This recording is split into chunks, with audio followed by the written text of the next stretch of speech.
একসময় বর্তমান ভারতের ত্রিপুরা রাজ্যের অংশ ছিল কুমিল্লা। ১৭৩৩ সালে বাংলার নবাব সুজাউদ্দিন খান ত্রিপুরা রাজ্য আক্রমণ করে এর সমতল অংশ সুবাহ বাংলার অন্তর্ভুক্ত করেন। ১৭৬৫ সালে ইস্ট ইন্ডিয়া কোম্পানি ত্রিপুরা দখল করে। এরপর ১৭৯০ সালে কোম্পানি শাসনামলে ত্রিপুরা নামের জেলার সৃষ্টি। পরবর্তীতে ১৯৬০ সালের বর্তমান ভারতের ত্রিপুরা থেকে আলাদা করে কুমিল্লাকে জেলা হিসেবে মর্যাদা দেয়া হয়।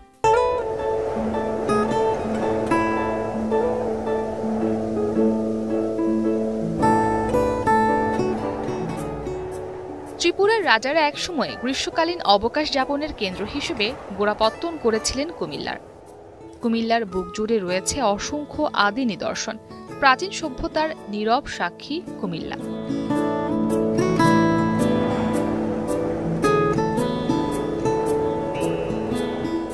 প্রকৃতির হাতে গড়া ভূমি কুমিল্লার নানা দর্শনীয় স্থানের মধ্যে অন্যতম শালবন বৌদ্ধবিহার।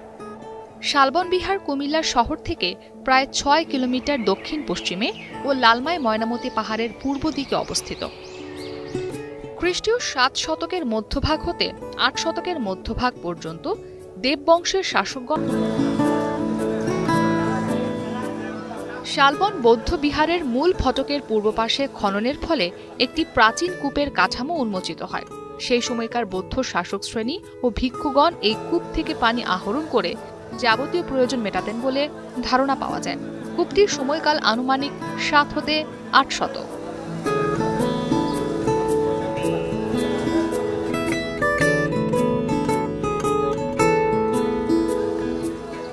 শালবন বিহার সপ্তাহে ৭ দিনই সকাল ১০টা থেকে বিকাল ৬টা পর্যন্ত খোলা থাকে। শুধুমাত্র বছরের ২ ঈদের দিন বিহারটি বন্ধ থাকে। সাপ্তাহিক ছুটি কিংবা সরকারি ছুটির দিনগুলোতে এখানে দর্শনার্থীদের উপচে পড়া ভিড় থাকে।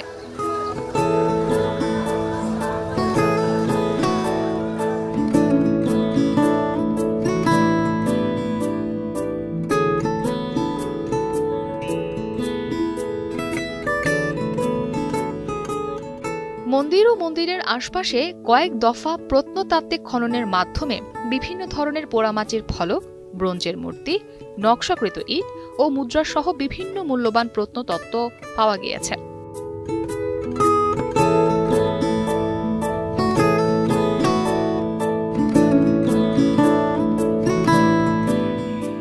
খননের মাধ্যমে যে বিপুল পরিমাণ প্রত্নতত্ত্ব পাওয়া গিয়েছে তা পার্শ্ববর্তী জাদুঘরে সঞ্চিত আছে। প্রত্নতাত্ত্বিক নিদর্শন সংগ্রহশালা হিসেবে বাংলাদেশের একটি গুরুত্বপূর্ণ স্থান। ময়নামতি জাদুঘরে কুমিল্লার বিভিন্ন স্থান থেকে ৭ম ও ৮ম শতাব্দীর নানা নিদর্শন সংরক্ষিত আছে।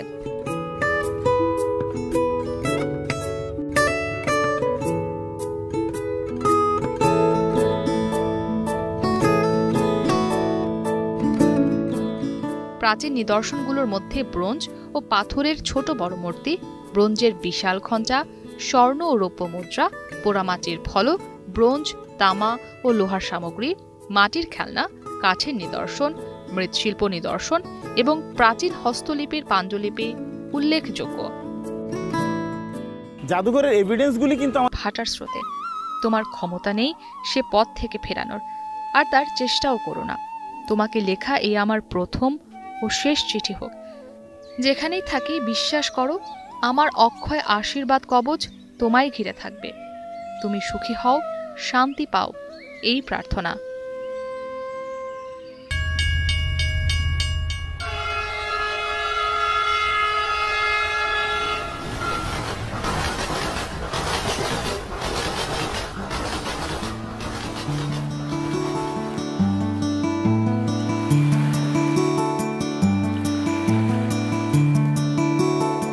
বাণিজ্যের শহর হিসেবে পরিচিত লাকসামে রয়েছে বাংলাদেশের ঐতিহ্যবাহী লাকসাম রেলওয়ে জংশন। 4টি প্ল্যাটফর্মে প্রতিদিন প্রায় 20টি ট্রেন লাকসামের ওপর দিয়ে দেশের বিভিন্ন প্রান্তে চলাচল করছে। প্রধানত ঢাকা, চট্টগ্রাম, চাঁদপুর, নোয়াখালী যাতায়াতের জন্য হাজারো মানুষ এই জংশন ব্যবহার করছেন।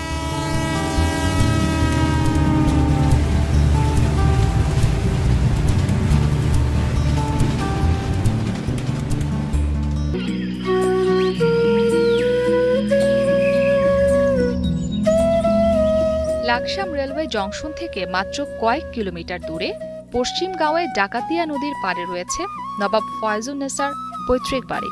দক্ষিণমুখী মূল বাড়িটির পশ্চিম দক্ষিণ পাশে রয়েছে একটি বৈঠকখানা।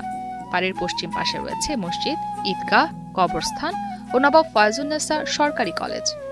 মসজিদ লাগোয়া কবরস্থানে নবাব ফয়জুন্নেসা এবং তার পরিবারের সদস্যদের কবর রয়েছে। থেকে শত বছর আগে কুমিল্লার উদ্যোক্তারা গড়ে তুলেছিলেন নিজেদের ব্যাংক, যাকে উপমহাদেশের প্রথম ব্যাংক হিসেবে আখ্যায়িত করা হয়। শহরের প্রাণকেন্দ্র কান্দির পাড়ের যে ভবনটিতে এখন পূবালী ব্যাংকের কার্যালয়, সেটি ছিল তখনকার দ্য কুমিল্লা ব্যাংকিং কর্পোরেশন।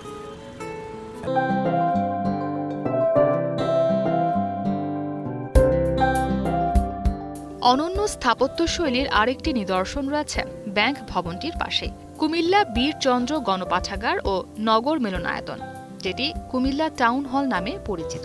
ভারতের ত্রিপুরা রাজ্যের রাজ পরিবারের সদস্য মহারাজা বীরচন্দ্র মাণিক্য বাহাদুর টাউন হলটির প্রতিষ্ঠাতা। 1885 সালে প্রতিষ্ঠিত নগরের প্রাণকেন্দ্র কান্দির পাড়ে অবস্থিত এই টাউন হলকে কেন্দ্র করে বিকশিত হয়েছে কুমিল্লার শিক্ষা, সংস্কৃতি, রাজনীতি, আর্থসামাজিক ও কল্যাণমুখী নানান।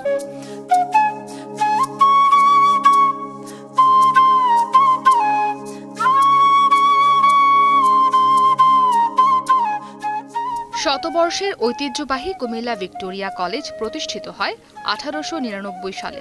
নগরীর রানী দিঘির পাড়ে রানী ভিক্টোরিয়ার নামে এই কলেজ প্রতিষ্ঠা করেন লাকসামের তৎকালীন জমিদার রায় বাহাদুর আনন্দচন্দ্র। শিক্ষা সংস্কৃতির বিকাশে ব্রিটিশ ভারতে প্রথম পর্যায়ে যে কয়টি কলেজ প্রতিষ্ঠা করা হয়, ভিক্টোরিয়া সরকারি কলেজ তার মধ্যে অন্যতম।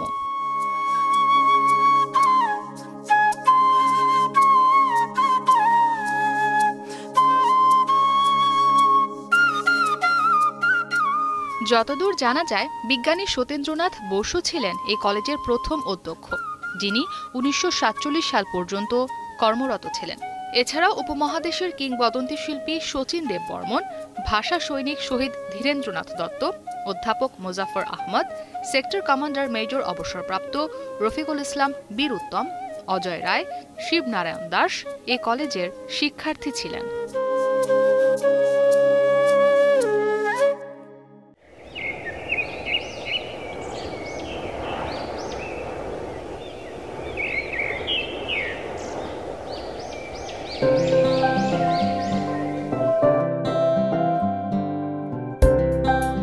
প্রখ্যাত সঙ্গীতজ্ঞ শচীন দেব বর্মনের জন্ম কুমিল্লার এই বাড়িটিতে।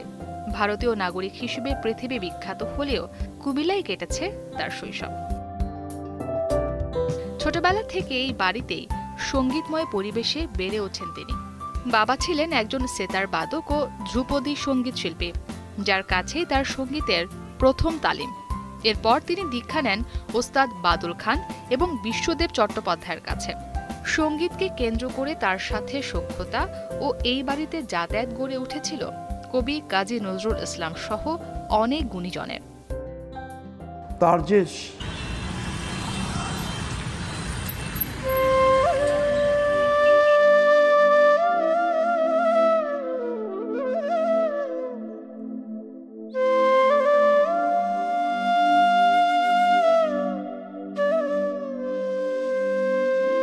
জীর্ণ শীর্ণ এই বাড়িটিতে একসময় থাকতেন ধীরেন্দ্রনাথ দত্ত, যিনি তদানীন্তন পাকিস্তান গণপরিষদের সদস্য ছিলেন এবং গণপরিষদ অধিবেশনে বাংলাকে রাষ্ট্রভাষার প্রথম প্রস্তাবটি দিয়েছিলেন। অনেকেই মনে করেন বাংলা রাষ্ট্রভাষা হওয়ার প্রথম পদক্ষেপ ছিল সেটাই। পাকিস্তান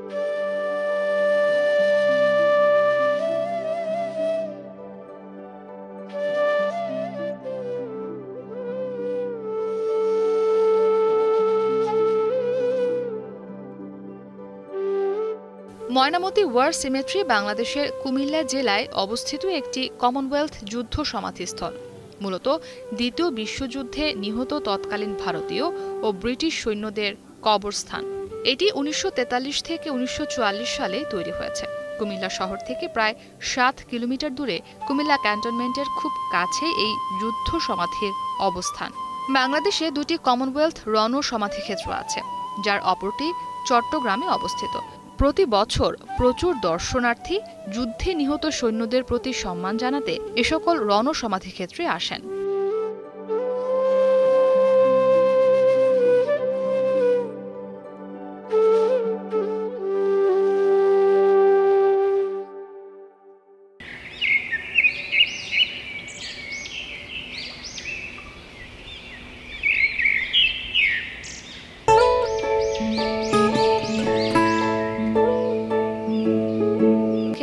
বার্ড স্থানীয় সরকার, পল্লী উন্নয়ন ও সমবায় মন্ত্রণালয়ের অধীনে একটি স্বায়ত্তশাসিত প্রতিষ্ঠান হিসেবে পল্লী উন্নয়নে কাজ করার লক্ষ্যেই বার্ড প্রতিষ্ঠিত হয়। বার্ড নতুন নতুন আইডিয়া নিয়ে কাজ করে। এখানে প্রায় ৬০টির উপরে নতুন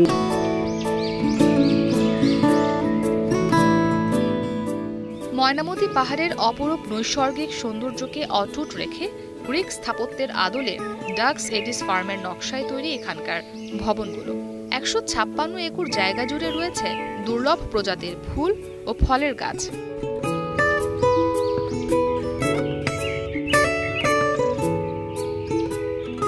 সেই ১৯৫৯ সালের কথা, আজ থেকে ৬৪ বছর আগে আখতার হামিদ খান নামের একজন সমাজবিজ্ঞানী শিক্ষক গতানুগতিক কাজের বাইরে অন্য রকম স্বপ্ন দেখেছিলেন। তার স্বপ্ন ছিল গ্রামকে ঘিরে।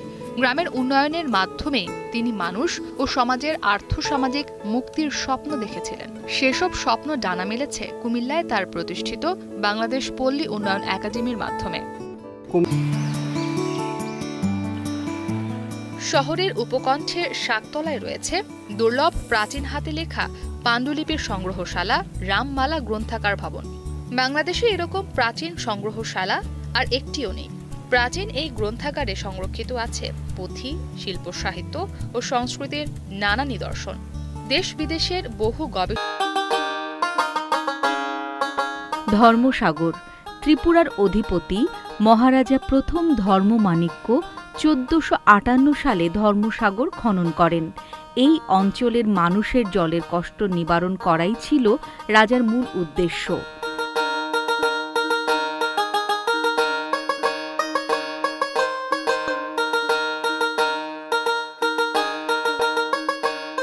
রাজমালা গ্রন্থ অনুসারে মহারাজা সুদীর্ঘ ৩২ বৎসর রাজত্ব করেন। মহারাজা ধর্মমাণিক্যের নামানুসারে এর নাম রাখা হয় ধর্মসাগর। সাগর দিঘি দেখতে ধারণা করা হয় ১৭৫০ সাল থেকে ১৮৮০ খ্রিস্টাব্দে পাল বংশের রাজা ধর্মপাল তৎকালীন দুর্ভিক্ষ পীড়িত মানুষের জলের কষ্ট লাঘবের জন্য এই দিঘিটি খনন করেন। তার নাম অনুসারে দিঘির নামকরণ করা হয় ধর্মসাগর দিঘি। দিঘির পাড়ে বসে বিকেল সময়টা পার করে দিন। এছাড়া নৌকা ভাড়া করে দিঘির জলে ঘুরে বেড়ানোরও সুযোগ থাকছে এখানে। আসবেন অথচ মাতৃভাণ্ডারের বিখ্যাত রসমলাইয়ের স্বাদ চেখে দেখবেন না, এমনটা হতেই পারে না। চারপাশে নকল মাতৃভাণ্ডারের ভিড়ে আসল মাতৃভাণ্ডারের দোকানের খোঁজ পেতে আপনাকে মনোহরপুর আসতে হবে। কুমিল্লা শহর থেকে যে কোনো রিকশাওয়ালাকে বললেই আপনাকে মনোহরপুরের আসল মাতৃভাণ্ডারের দোকানে নিয়ে যাবে। দৃষ্টিনন্দন নবশালবন বিহার বৌদ্ধ মন্দির।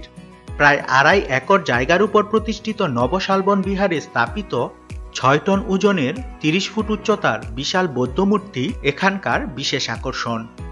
সিংহ প্রবেশ করতে চান তবে ডিএসএলআর এর জন্য আপনাকে ৫০ টাকা এবং ভিডিও ক্যামেরার জন্য ১০০ টাকা ফি প্রদান করতে হবে।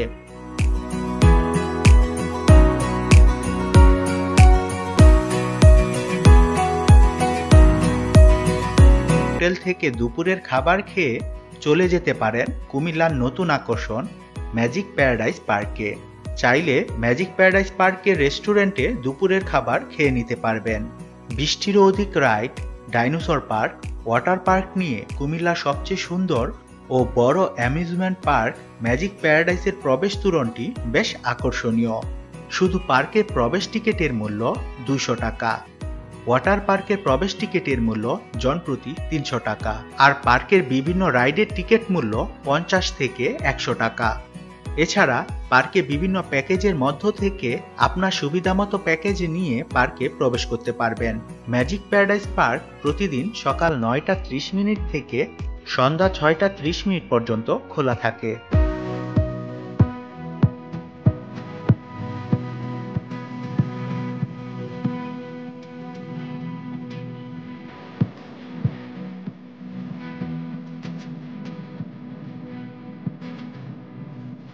কেন্দ্র।